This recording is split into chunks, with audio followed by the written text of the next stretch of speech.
reçois aujourd'hui, dans le cadre du Paper Jam Business Club, Carole Caspary, Managing Partner d'Altea Immobilière. Elle tiendra un workshop sur le thème de l'immobilier et des enjeux. Madame Caspary, bonjour. Bonjour.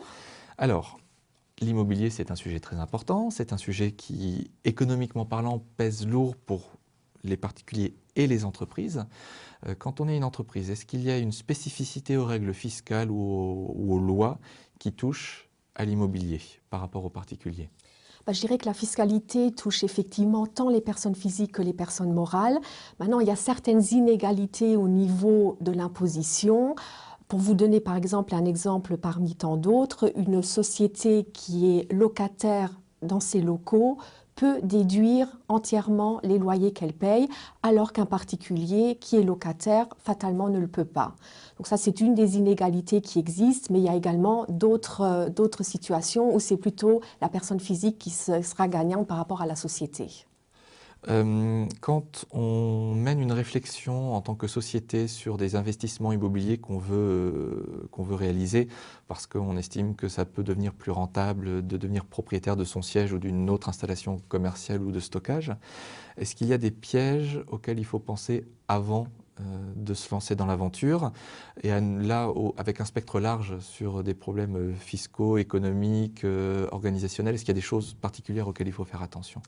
Alors je dirais aussi que là, d'une manière générale, qu'on soit personne physique ou personne morale, chacun a une capacité d'endettement ou d'investissement limitée, qu'il s'agit de bien investir et de bien octroyer. Maintenant, je dirais qu'il n'y a pas spécifiquement des pièges à éviter, mais effectivement, il vaut mieux connaître toutes les ficelles juridiques et fiscales à l'avance pour ne pas se tromper ou pour effectivement essayer de déduire un maximum de charges. Est-ce qu'il y a des exemples assez simples de choses qui sont trop négligées ou trop oubliées, mais qui en fait sont plus de bon sens ou auxquelles tout le monde pourrait avoir droit?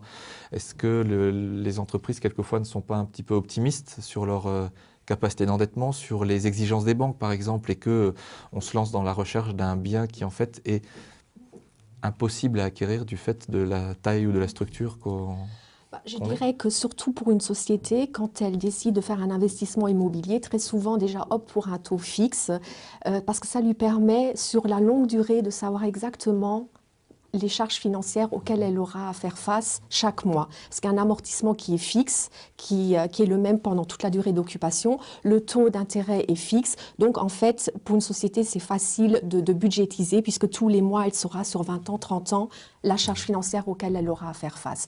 Alors que le particulier, bien souvent, opte plutôt pour un taux variable. Et là, effectivement, il peut y avoir des surprises en cas de hausse des taux d'intérêt. Est-ce que du côté des offreurs, donc pas l'entreprise qui veut s'y intéresser, mais l'offreur qui a des biens, est là à la vente ou à la location, quels sont les critères qui vont lui permettre de favoriser plutôt un type de client qu'un autre? Est-ce que d'être dans une entreprise qui a 20 ans plutôt que 50, dans une entreprise qui fait 100 personnes plutôt que 20, c'est un avantage dans certains contextes, ou pas forcément, ou parce qu'on reste sur une évaluation, une capacité de financement? En tant que bailleur, effectivement, les gens préfèrent louer à des sociétés. Pourquoi? Parce qu'elles partent du principe qu'il y a une capacité financière plus importante et d'être donc plus à l'abri. Mais bon, les faillites existent aussi. Je dirais que moi, personnellement, je ne privilégie ni les uns ni les autres, mais il y a des détracteurs et il y a des gens pour ou contre, comme dans tout domaine. Et entre les entreprises, est-ce qu'il y a des profils qui sont plus intéressants, en renversant la problématique, qui vont avoir moins de problèmes à trouver des locaux à acheter ou à louer que d'autres? Je dirais pas spécifiquement, non. D'accord.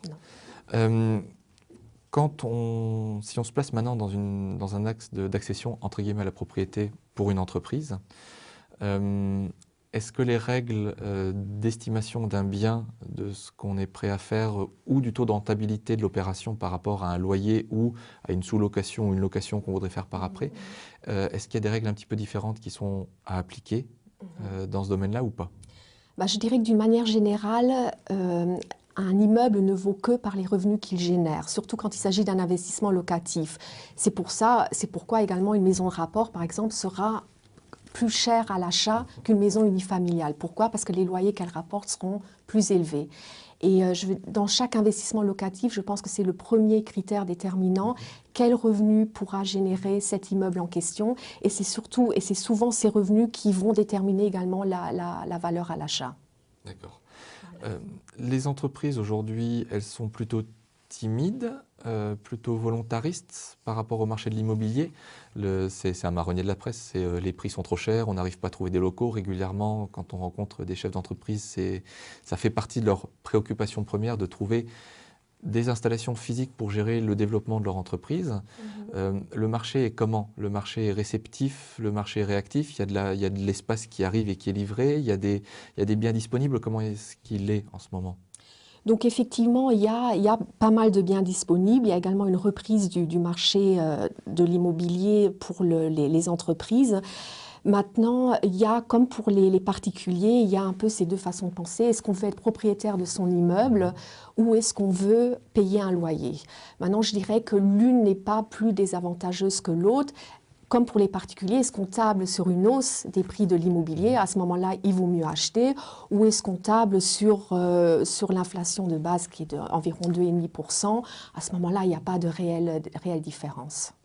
Madame Caspary, merci beaucoup. Mais merci aussi.